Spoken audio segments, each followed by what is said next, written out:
February 11th, 2012. Room 434 of the Beverly Hilton Hotel. Whitney Houston is found dead in a bathtub, while downstairs, in the very same building, her longtime mentor Clive Davis is hosting a lavish Grammy party. For over a decade, the world was told this was nothing more than a tragic accidental drowning.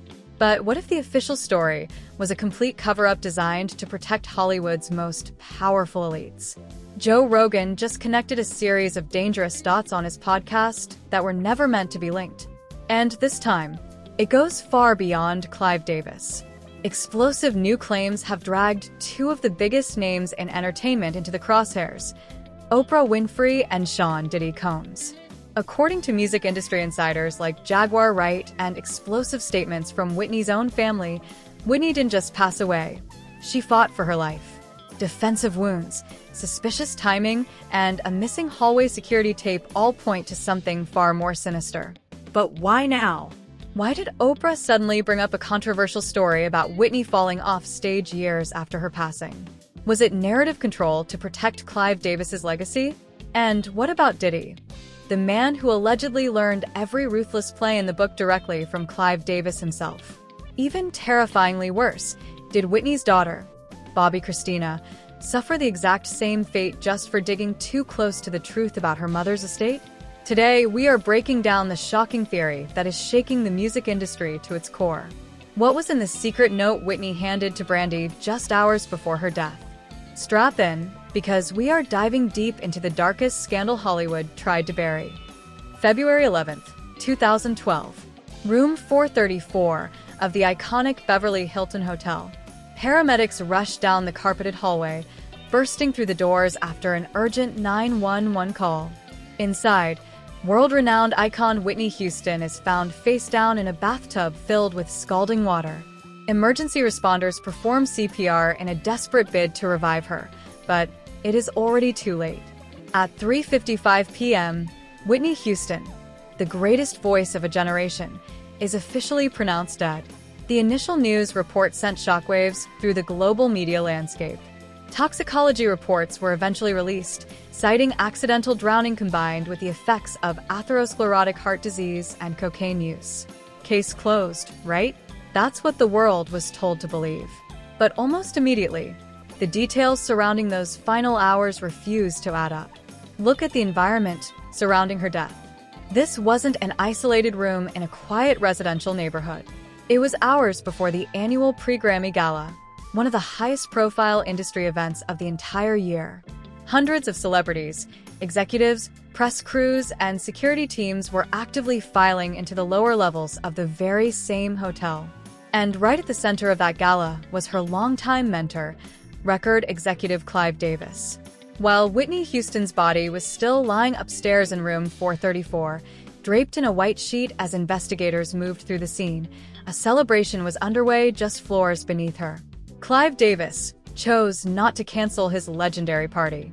Think about that for a second. Your star pupil, the woman whose extraordinary talent built entire eras of Arista records, the person you claim to love like a daughter, is pronounced dead under mysterious circumstances upstairs, and you decide the show must go on? While several prominent artists chose to skip the event out of sheer respect and disbelief, many elite figures still attended. Clive Davis took the stage, offered a brief homage to Whitney, and then instructed the crowd to carry on partying.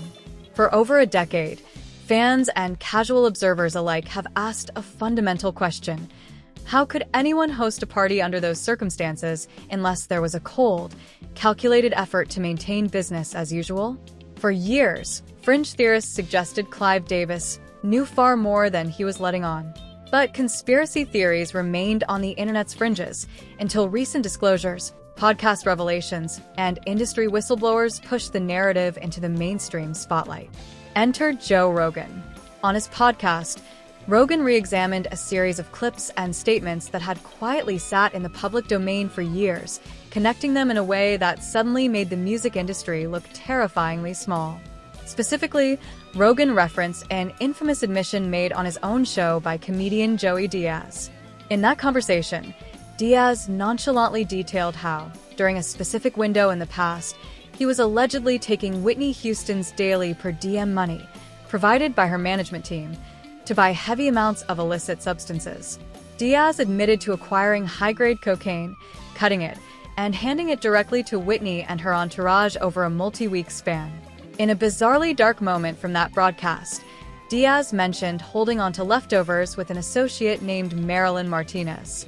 When asked where Marilyn was today, the casual response was that she was dead, killed by that very same substance. While the conversation was met with dark laughter in the studio at the time, Rogan later drew a far more serious conclusion from it. The music industry surrounding Whitney was not an environment of support, it was a predatory playground. As Rogan pointed out, wherever immense amounts of money flow, individuals inevitably position themselves to exploit talent, feed their addictions, and profit off their downfall. It wasn't just about a star struggling with personal demons. It was about an entire system engineered to keep her compromised. This brings us to the physical evidence, or the disturbing lack of it. Following Whitney's death, private investigators and former law enforcement officers began raising massive red flags regarding the official toxicology and autopsy findings. One investigator, Paul Hubel, went so far as to submit a detailed dossier to the FBI, claiming Whitney was actually ambushed in her room by individuals attempting to collect an alleged debt. Why would anyone believe foul play occurred? Because of what was found on her body. According to reports referenced by industry whistleblowers and family members, Whitney's body showed clear signs of physical trauma prior to her drowning. There were cuts, bruises, and defensive marks, classic indicators that someone fought back.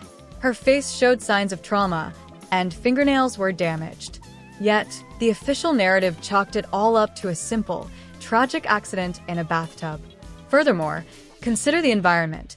The Beverly Hilton is a world-class luxury hotel with state-of-the-art security systems.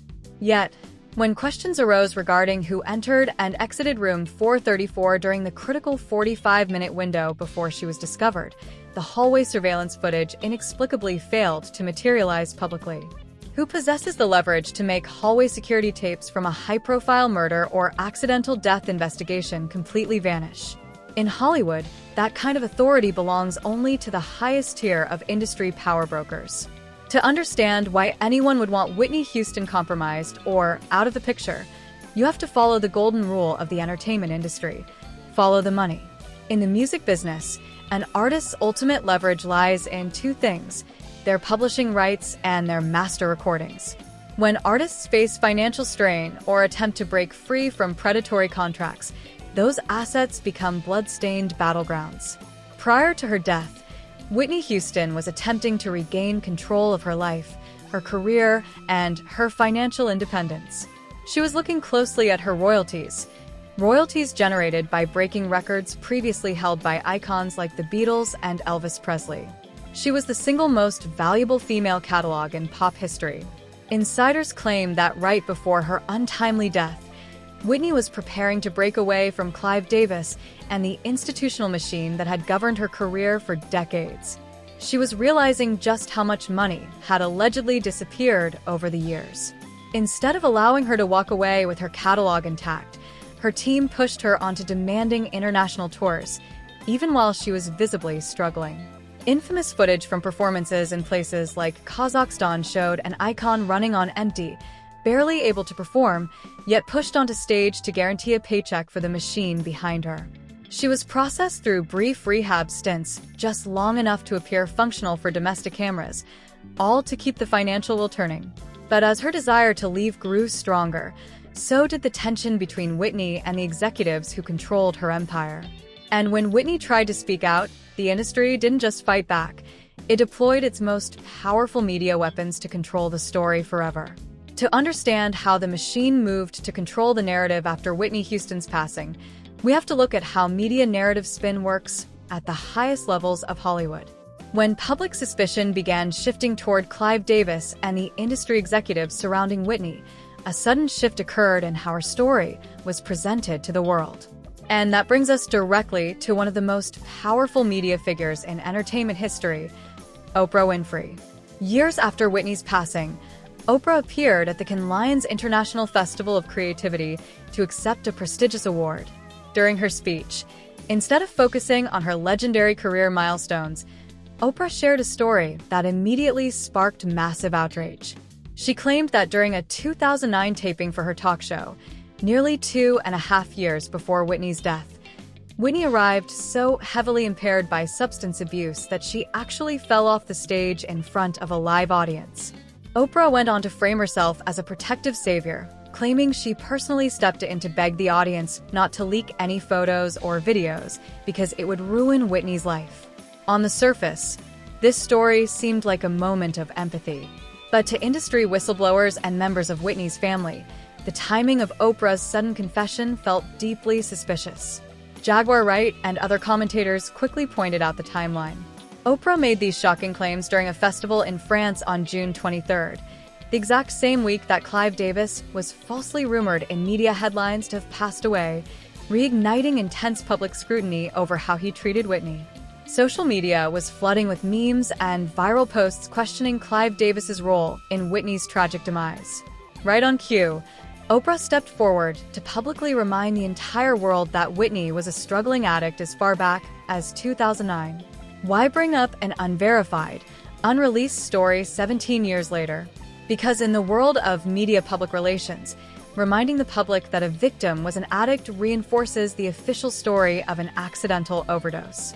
It effectively painted a picture that Whitney's death was an inevitable tragic end to her personal struggles, completely deflecting attention away from Clive Davis, missing hotel footage, and questions of foul play. When Oprah's comments began making rounds across news outlets, Whitney's family immediately spoke out to set the record straight. Pat Houston, Whitney's sister-in-law and longtime manager who oversees her estate, publicly pushed back against Oprah's narrative. While Pat acknowledged that Whitney had slipped during a rehearsal due to extremely poor stage lighting and pitch-black surroundings, she vehemently denied that Whitney was under the influence or that Oprah had to rescue her from a live audience disaster. Pat expressed deep disappointment that someone Whitney trusted so deeply would manufacture such a damaging story long after Whitney was no longer around to defend herself. This wasn't the first time Oprah faced intense backlash for how she handled high-profile music industry figures after their passing. Critics and industry insiders have long accused Oprah of acting as the ultimate public relations shield for the Hollywood elite. From hosting controversial documentaries after Michael Jackson's death to ambushing Toni Braxton about her personal finances on live television, a clear pattern emerges. Whistleblowers like Jaguar Wright claim that whenever the industry machine needs to execute a character assassination or control a dangerous narrative, Oprah is the go-to figure called upon to deliver the hit piece wrapped in a blanket of concern and prestige. To make matters even more unsettling, Oprah's connections extend into the dark network surrounding Sean Diddy Combs. When Diddy and megachurch pastor T.D. Jakes faced massive public scrutiny over their alleged attendance and involvement in Diddy's infamous parties, Oprah appeared right alongside T.D. Jakes to downplay the allegations. They claimed on camera that they had only dropped by briefly, saw nothing inappropriate, and left immediately. It was classic damage control. But as the public began connecting the dots between Diddy's predatory empire and the old guard executives who created him, Oprah's role as the industry's narrative fixer became impossible to ignore. Where does Diddy fit into the mystery of Whitney Houston's final days? According to industry whistleblowers, Diddy was never an isolated rogue operator. He was Clive Davis's star pupil, the next in line to inherit the dark methods of industry control. Whistleblowers claim Diddy learned every ruthless tactic in his playbook directly from Clive Davis. Diddy functioned as an enforcer within the elite network, operating in the shadows where corporate executives couldn't be seen. When powerful executives needed pressure applied, assets secured, or artists kept in line, figures like Diddy were allegedly relied upon to carry out the dirty work behind the scenes. As Whitney Houston was preparing to break away from her management, reclaim her publishing rights, and expose missing royalty funds, the pressure on her escalated rapidly. On the night before the Grammys, just hours before she was found dead, Whitney had a massive, heated confrontation with Clive Davis. Reports indicate that the argument was explosive and that young family members were present for parts of it. Whitney was demanding answers about her money and her freedom. Less than 48 hours later, she was dead. In her very last hours, Whitney was seen handing a folded secret note to singer Brandy. Witnesses recalled Whitney handing the paper over with extreme urgency, telling her to read it later. To this day, the contents of that note have never been publicly revealed. Was Whitney trying to pass on evidence? Was she warning those close to her about what was about to happen? The silence surrounding that note remains one of the most haunting details of the entire tragedy. The story grows even darker when you look at what happened to Whitney's daughter, Bobbi Kristina Brown. Following her mother's death, Bobbi Kristina became the sole heir to Whitney's massive financial estate and master recordings. But Bobbi Kristina wasn't just sitting back enjoying an inheritance. Family members confirm she was actively asking questions and investigating the mysterious circumstances surrounding her mother's death. She believed her mother was murdered, and she was vocal about finding the truth.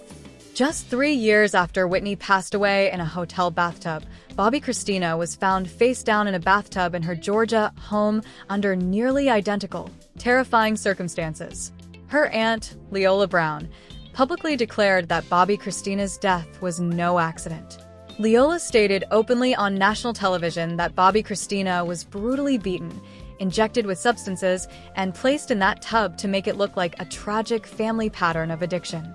Leola directly accused individuals within the inner circle of orchestrating Bobbi Kristina's death to gain complete, unhindered access to Whitney Houston's multi-million-dollar estate. When you step back and connect all these pieces, the missing security tapes, the defensive wounds on Whitney's body, Joey Diaz's admissions on Joe Rogan's podcast, Oprah's calculated media spin, Diddy's role as the industry enforcer, and the mirror image death of Bobbi Kristina, a terrifying picture comes into focus. This was never just a story of a tragic superstar who lost her way. This was a systematic, predatory trap executed by an elite network of power brokers who view human lives as disposable assets. Whitney Houston fought for her life, her money, and her legacy, but the machines surrounding her ensured that the truth was buried beneath hotel floorboards, media cover-ups, and silenced witnesses. When you step back and look at the aftermath of both Whitney Houston and Bobbi Kristina's tragic deaths, the ultimate question becomes, who actually profited from their absence?